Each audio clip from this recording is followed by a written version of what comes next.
Koyut are 90 meters below the surface of the sea. There is no blue down here. The water is black. The pressure surrounding your body is equivalent to 10 atmospheres, 10 times the weight of the air you breathe on land.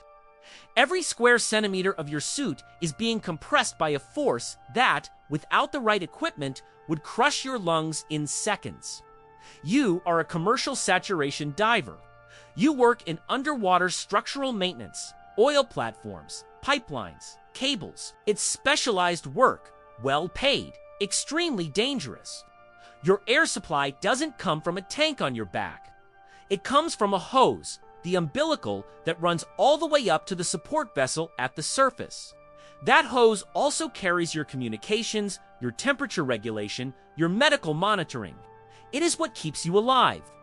20 minutes ago, you were conducting a routine inspection of a pipeline junction at 92 meters. An unexpected current pushed the umbilical against a metal frame. The hose tangled. It didn't cut. It didn't snap. But it tangled in such a way that you can no longer move freely. You tried to work it loose yourself. You couldn't. You called the surface. They heard you. They're working on it. But freeing an umbilical from 90 meters above without being able to see exactly where the knot is like trying to untangle a hair using only a very long pole. Keep. You have a bailout bottle strapped to your body. It's an emergency air supply with enough gas for 14 minutes. That's your window if the primary feed fails. But the primary feed is still running fine. The problem is that you can't move enough to do what needs to be done to free yourself. Saturation diving exists because the human body cannot ascend from 90 meters to the surface quickly without dying. Chondrogen and helium dissolved into your bloodstream under pressure transform into bubbles if decompression happens too fast. Those bubbles enter the joints, the brain, the spinal cord. Decompression sickness can paralyze you. It can kill you. A safe ascent from 90 meters takes days, not hours. Days of staged stops in decompression chambers. That means even if the surface team wanted to extract you immediately, they can't just pull you up.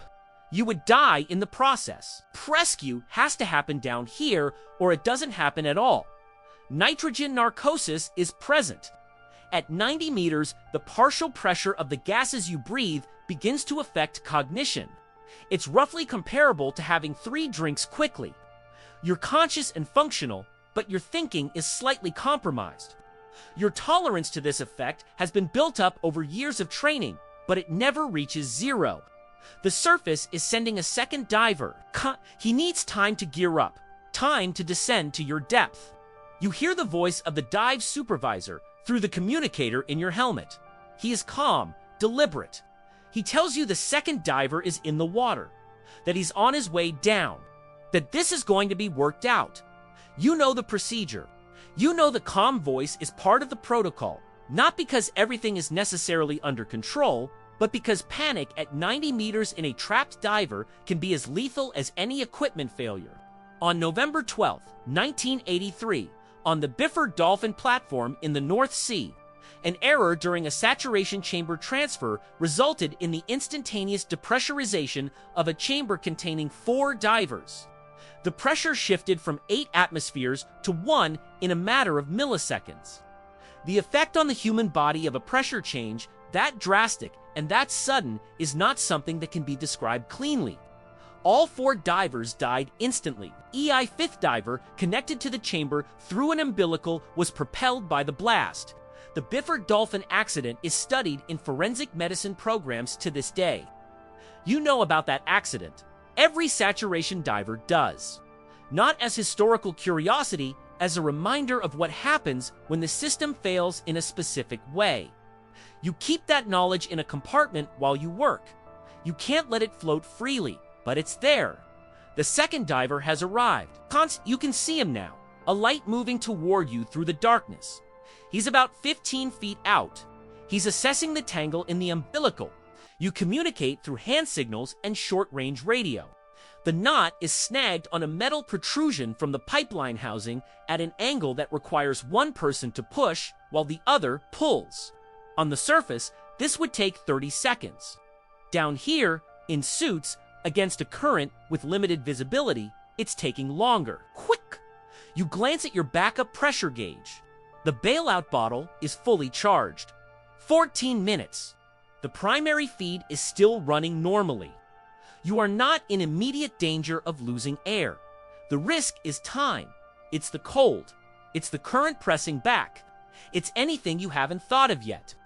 In 2004, cave diver David Shaw descended to 270 meters in Bushman's Hole in South Africa, attempting to recover the body of another diver, who had died there 10 years earlier.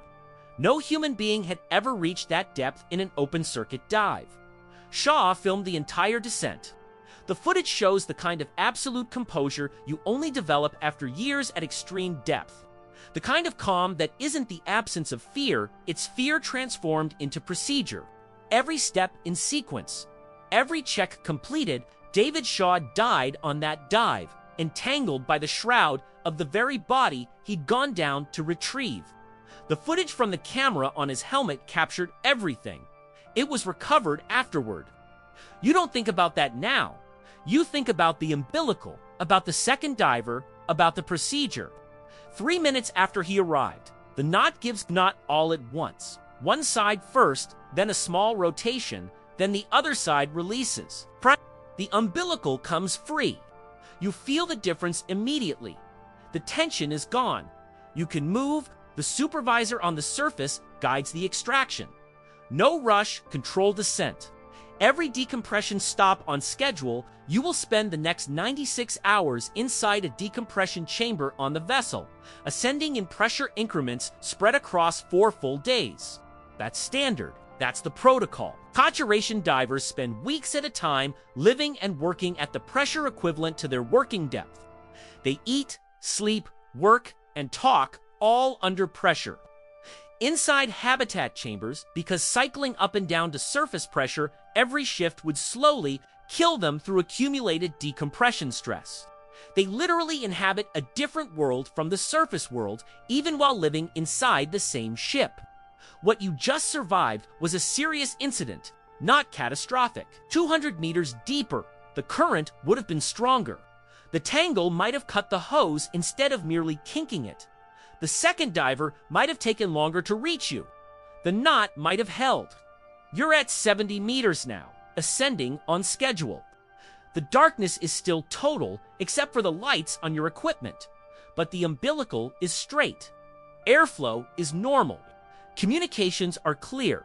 The dive supervisor is watching every physiological data point in real time. Heart rate, oxygen, partial pressure, body temperature. You went to 90 meters today, and you're going to surface to tell about it.